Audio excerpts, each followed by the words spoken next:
সুদ মানে রক্তের নদীতে সাঁতার, সুদ মানে খণ্ডিত খুলি।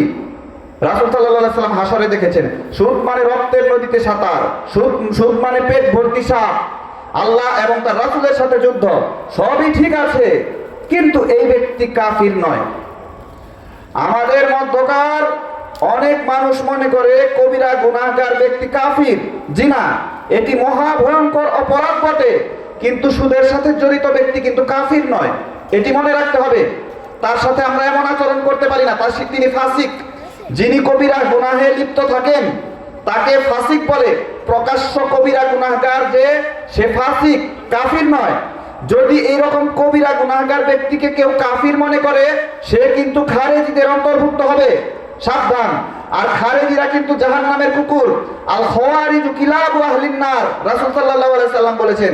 কবিরা গুনাহগুলোকে আমরা ঘৃণা করতে করতে অবশ্যই ঘৃণা করব, চরম অন্যায়, চরম গুনাহের কাজ, কিন্তু ওই পাপে লিপ্ত ব্যক্তি কাফির নয়। এই আকীদা রাখতে হবে, ভারসাম্য পোষণ করতে হবে।